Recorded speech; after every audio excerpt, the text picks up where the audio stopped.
the equator from the sphere, what are we left? Two open disks. So each one of the open disks will information refract both sides. The top one goes to the north pole, the lower one goes to the south pole. There is a connection. It's not. And of course, these happen to be submanifolds. I'll not have time to talk about it. It's not always true that you remove some bad set and then okay, I should say that this is always a submanifold, and the bad set that I'm removing, the so-called bad set, that need not be a submanifold. Because whatever so-called bad set you're removing is entirely controlled by the differentiability of M and N. Here it turns out that there's some sort of a duality that if you choose equator, it's A0, if it's A0, it's the equator. But you wouldn't have such a thing always.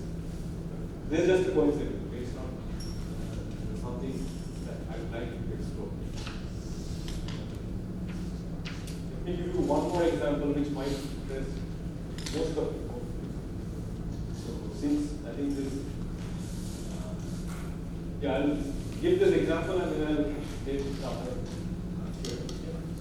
So this is N, this is O and R. You can also do this for U and so on. And this is inside. That's M.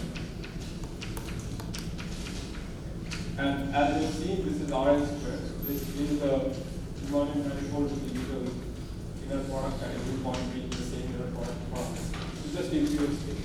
So choose the inner product and put it at every time space.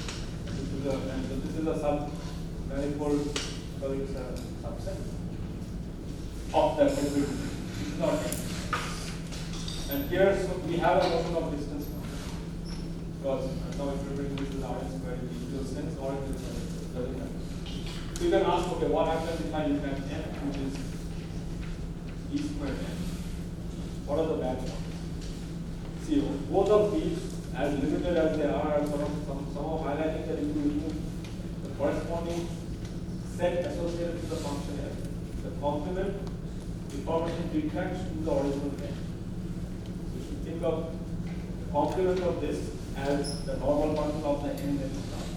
So here the normal bundle of equator is essentially everything minus the 2. Here the normal bundle of the 2 goes on the 2 disks. Equator is complete. Right?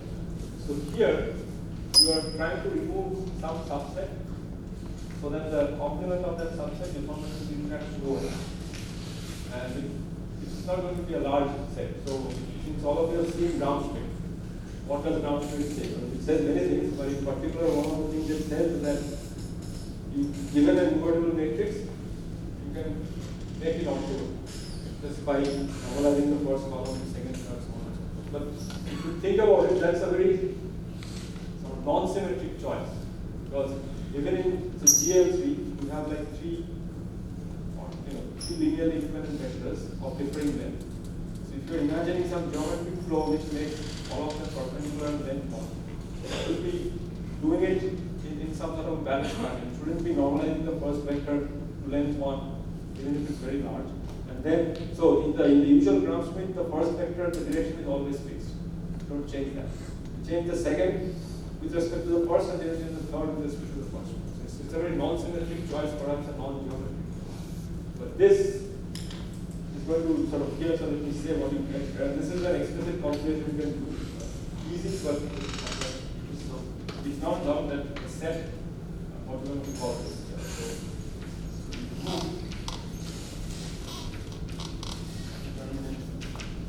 zero. So the bad set of this F is the singular matrix. Remove that, what you get is here. Then saying that in a left tilde, this is a map from J and R to R. And in particular, of course, the critical set is still O and R. And using the usual Mohr spot flows, so look at the gradient of delta and tilde and so on, you can show that this will deform this. The deformation you get is not the Gram-Schmidt deformation, it's the polar deformation. So A goes to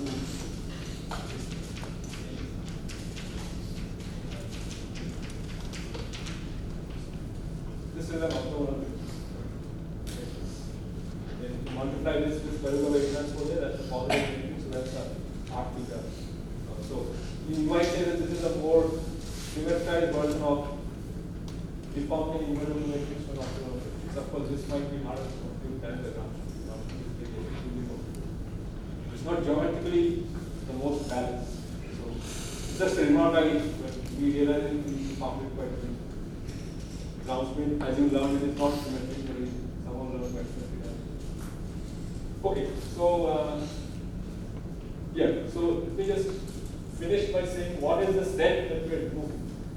And so there's a theorem in all of this. The theorem essentially says that if you have n inside M, then you can describe what this set is that you're removing. That set has a name, it's small term.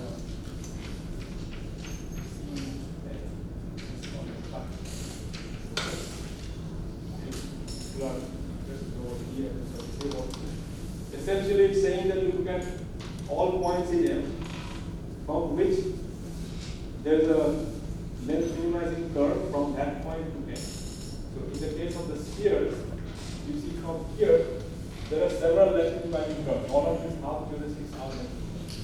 So, you look at all points in M from which there are at least two or more length minimizing curves from that point to the subsequent length. And you take it slowly. That's going to be that's one description of the backbone. That's not the first step. So for the sphere with the equator, these are precisely the 2 points from which there are more than one length minimizing curve. So if you're here, the only geodesic realizing the length or the only distance minimizing curve is this. You cannot do the other way around. That has parallel length. So this is how it's described, and the theorem says that if you take your M, the original M, remove this set, then what you are left with will deformation recap the original M, and the restricted function is a most point. So if you now go back to your setup where M is Rn, this need not be known. If you take N to be the x-axis, N to be R2, that's because R2 deformation recap to the x-axis. You don't have to move anything, it's already there. But for manifolds which are complete and so on, you have to move something. And you can even do it for a point, and that's also interesting in its own way. If they get to be a point, what is the control of the point? Depending on the metric and everything, the controls might change. So everything is dependent on the G, which gives rise to the D. This is not just a function of smooth structure, but the metric. So yeah, that's also a joint work with consider. And you can have other consequences of this. But I'll stop